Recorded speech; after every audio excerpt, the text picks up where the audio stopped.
Hello everyone, and welcome back to Chill English Channel. I'm Sophia, and I'm so happy you decided to spend a little time with us today. And I'm Jake. Whether you're listening while walking, cooking, studying, or relaxing after a busy day, thank you for being here with us. We hope this conversation helps you feel calm while also helping your English grow naturally. Today, we have a topic that is very important for every English learner. We are going to talk about how to train your brain to learn English faster. This episode is designed for B1 to B2 learners, so we will use natural English that is clear, comfortable, and easy to follow. We won't speak too quickly, and we won't use difficult grammar all the time. Our goal is to help you understand real conversations step by step. And remember, you do not need to understand every single word. If you understand the main idea, you are already learning. Your brain is very good at finding patterns. The more English you hear, the stronger those patterns become. Before we begin, we want to ask you one simple question to think about while you listen. Here it is. What is one thing that makes learning English difficult for you? Maybe you forget new vocabulary after only a few days. Maybe you understand English when reading, but speaking still feels stressful. Maybe you know many words, but when someone asks you a question, your mind suddenly becomes empty. Or maybe you have studied for a long time, but you feel your progress is slower than you expected. If any of these situations sound familiar, you are definitely not alone. Almost every English learner experiences these feelings at some point. Today, we are not going to talk about studying harder. Instead, we're going to talk about studying smarter by understanding how your brain learns. Because when you understand how learning works, you can make better choices every day. Many people think learning English depends mostly on talent. They believe some people are naturally good at languages, while others are simply unlucky. But that idea is not completely true. Of course, people are different, but the human brain is designed to learn languages. Think about babies. Nobody gives them grammar books or vocabulary lists. They simply listen, notice patterns, make mistakes, and slowly improve. Adults can learn in a similar way, even if the process is a little different. Our brains continue learning throughout our lives. Scientists often call this ability neuroplasticity. That word sounds difficult, but the idea is actually simple. It means your brain can change and create new connections when you practice something regularly. Every time you hear English, read English, or speak English, tiny connections become a little stronger. At first, those connections are weak, just like a small path through a forest. But if you walk on that same path every day, it becomes wider and easier to follow. Your brain works in a very similar way. Jake, can I ask you something?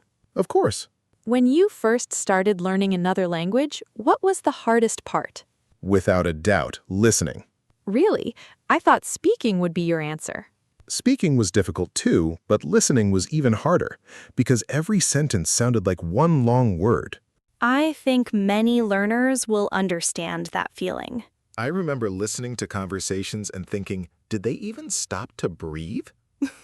Yes, native speakers sometimes seem incredibly fast. Later, I realized they were not actually speaking much faster than before. So what changed? My brain changed. It slowly learned where one word ended and another word began. That is a very important point. At first, your brain hears only sounds. Later, it begins recognizing familiar words. Then it starts connecting those words into meaningful ideas. And after enough practice, you stop translating every sentence into your first language. That was one of the biggest changes for me. Many learners think translation is the goal. But actually, understanding English directly is much faster. Imagine reading the word apple. If your brain immediately creates the picture of an apple, understanding is quick. But if your brain first changes the word into your native language and only then creates the picture, the process becomes slower. That extra step takes time. So, how can we help our brains understand English more naturally? One answer is exposure. Exposure means spending time with English regularly. Not only during lessons, but also during everyday life. You can listen to podcasts while walking. You can watch short videos during lunch. You can change your phone language if you feel comfortable. You can even think simple thoughts in English.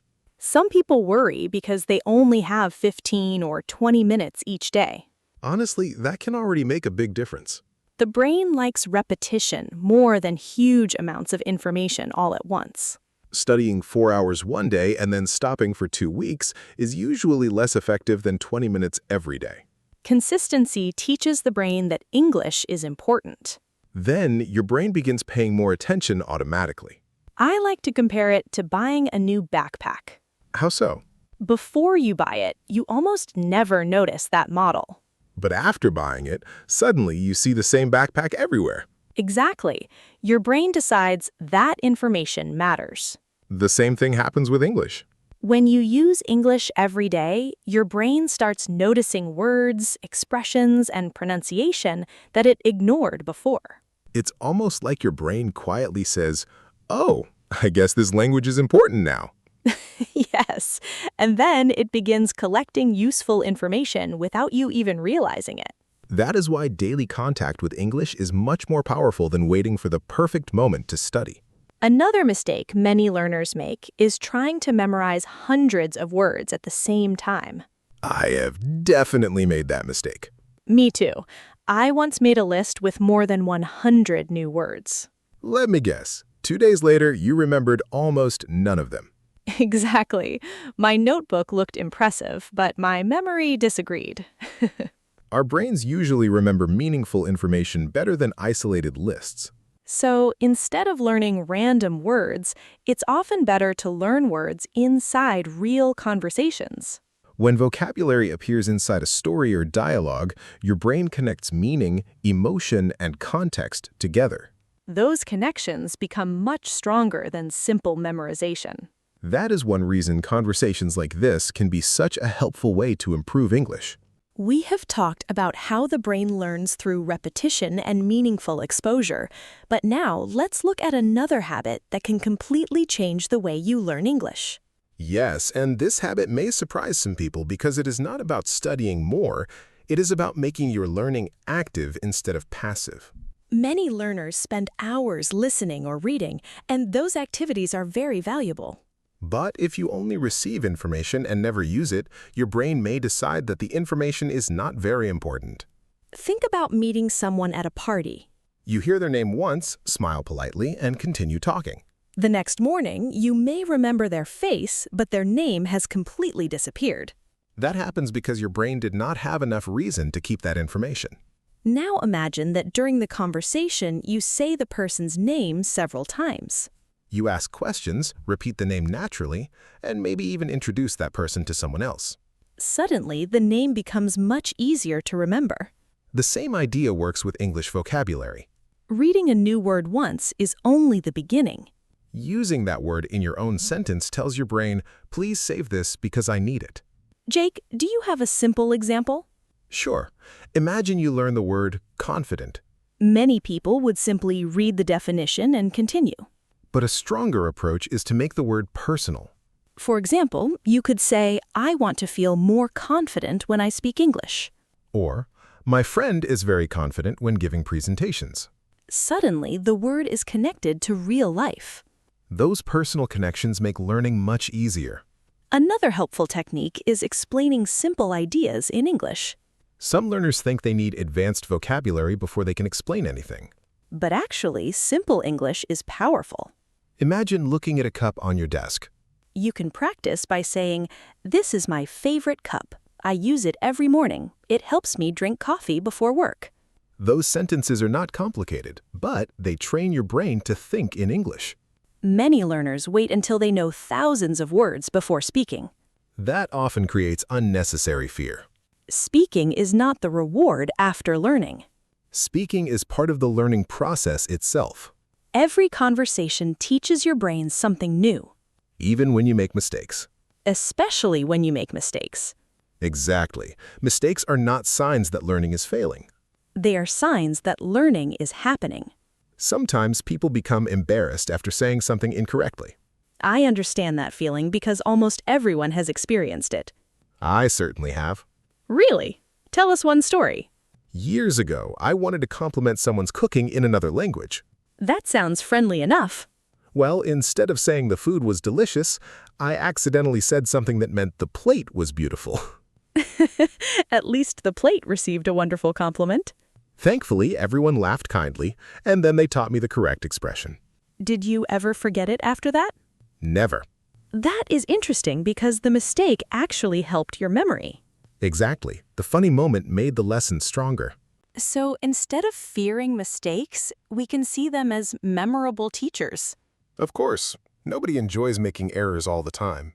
But avoiding every mistake usually means avoiding valuable practice. Another important part of training your brain is reviewing information at the right time. Many learners study something once and expect to remember it forever. Unfortunately, memory does not usually work that way. If you learn 10 new expressions today and never see them again, many of them will slowly disappear. That is perfectly normal. The solution is gentle review. You do not need to spend hours repeating everything. Even a few minutes can remind your brain that the information is still useful. Imagine watering a small plant. Giving it a little water regularly helps it grow, but pouring a huge bucket of water once every month is probably not the best idea. The plant might be very confused. Your memory works in a surprisingly similar way. Small, regular reviews help knowledge stay alive. Another habit that improves learning is curiosity. Curiosity changes the way we pay attention. Instead of asking, "How many words must I memorize today?" you can ask, "Why did the speaker choose this expression?" Or, "How would I use this phrase in my own life?" Questions encourage the brain to search for answers. Passive learning becomes active exploration. I also think learners sometimes compare themselves too much with other people. Yes, especially online. Someone uploads a video speaking perfect English, and suddenly you feel discouraged, but you rarely see the thousands of hours of practice behind that confidence. You only see the result. Every learner has a different journey. Some improve quickly at speaking. Others become strong readers first. Some remember vocabulary easily but need more listening practice. Comparing your beginning to someone else's middle can make progress feel invisible. A better comparison is with yourself. Ask yourself, can I understand more than 3 months ago? Can I speak a little longer than before? Do I feel less nervous during conversations? Those are meaningful signs of improvement. Progress is often quieter than people expect. One day, you suddenly realize you watched an entire video without subtitles. Or you understand a joke in English without translating it. Or someone asks you a question and you answer naturally before you even notice. Those moments may seem small, but they show that your brain is changing. Another useful habit is taking short breaks. Some people think non-stop studying is always better. But the brain also needs time to organize information. Have you ever struggled with a difficult word, stopped studying for a while, and then remembered it later? Yes, that has happened to me many times. During rest, your brain continues processing what you learned. That is why good sleep is also part of language learning. Sleeping is not wasting study time. In many ways, it helps your brain strengthen what you practiced during the day. So, learning English is not only about the hours you spend studying. It is also about building healthy habits that allow your brain to learn naturally, consistently, and with confidence. We have talked about repetition, active learning, mistakes, curiosity, and healthy habits. Now let's bring everything together with one final idea. Learning English faster does not mean rushing. It means helping your brain learn in the best possible way. I really like that idea because many learners believe speed is everything. Yes, but when people try to learn too quickly, they often become tired and frustrated. They expect themselves to remember every word, understand every sentence, and speak perfectly after only a short time. When that does not happen, they sometimes think they are not good at languages. But the truth is that language learning is not a race. It is much closer to growing a tree. You cannot pull on the branches to make it grow faster. You simply give it sunlight, water, and time. Your English grows in the same way. Every conversation you hear adds something. Every page you read teaches your brain another pattern. Every sentence you speak builds a little more confidence. Even the difficult days are part of the journey. Jake, if you could give every English learner only one piece of advice, what would it be? I would tell them to stop trying to sound perfect and start trying to communicate. That is a wonderful difference. Communication is the real goal of language. Many learners spent so much energy worrying about grammar mistakes that they forget to enjoy the conversation. Of course, grammar is important. Yes, but grammar is a tool. Communication is the purpose. Imagine two people talking. One person uses perfect grammar but speaks with fear and never finishes a sentence. The other person makes a few mistakes but shares ideas confidently and keeps the conversation moving. Which person is communicating more successfully? Probably the second one. Exactly. That does not mean mistakes do not matter. It simply means they should not stop you from speaking. Confidence grows through action. Not through waiting. Another helpful habit is celebrating small victories. Many people only celebrate very big achievements. Like passing an important exam or getting a new job. Those moments are wonderful. But there are many smaller successes that deserve attention too. Maybe today you understood an English podcast without reading subtitles. Maybe you learned 5 useful expressions and actually used them. Maybe you spoke with someone for 2 minutes without changing back to your native language. Those are real achievements. When you notice your progress, your motivation becomes stronger. Motivation is interesting because it doesn't always appear before action. Sometimes action creates motivation. You study for 10 minutes. Then you feel proud. That good feeling encourages you to study again tomorrow. Small actions create positive momentum. Momentum means continuing to move because you have already started. It is often easier to keep moving than to begin again after stopping for a long time. That's why short daily practice can become such a powerful habit. Another helpful idea is creating an English environment around you. Your environment quietly influences your behavior every day. If English only exists inside a textbook, your brain sees it as a school subject. But if English becomes part of your everyday life, your brain begins treating it like a real language. You can listen to music, Watch interviews. read simple news articles, Follow creators who speak clear English. keep a small notebook with useful expressions. Or even describe your daily routine in English while making breakfast. It may feel a little funny at first. I have definitely talked to myself while cooking. Me too. Fortunately, the vegetables never complained about my pronunciation. They were very supportive listeners. And unlike people, they never interrupted. Exactly. Before we finish, let's review some useful vocabulary from today's conversation. The first word is pattern. A pattern is something that happens in a regular and repeated way. For example, your brain learns the patterns of English grammar and pronunciation. The next word is exposure. Exposure means spending time hearing, reading, or using English regularly. More exposure usually leads to greater familiarity. Another useful word is context. Context is the situation or surrounding information that helps you understand meaning. Learning words in context is usually much easier than memorizing isolated lists. We also use the word curiosity.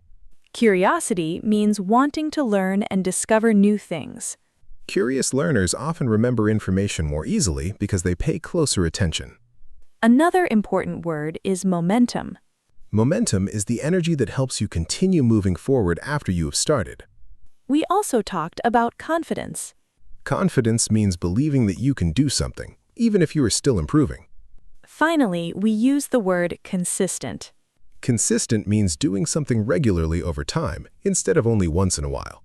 If you would like to practice these words, choose 2 or 3 of them and create your own sentences. Even simple sentences will help strengthen your memory. Before we say goodbye, we would like you to think about our question one more time. What is one thing that makes learning English difficult for you? And now, ask yourself another question. What is one small habit you can begin today to help your brain learn more effectively? Maybe you will listen to 10 minutes of English every morning. Maybe you will learn one useful expression and use it in your own sentence. Maybe you will stop worrying about perfection and simply enjoy communicating. Whatever you choose, remember that small actions repeated consistently create lasting progress. Learning English is not about becoming perfect overnight.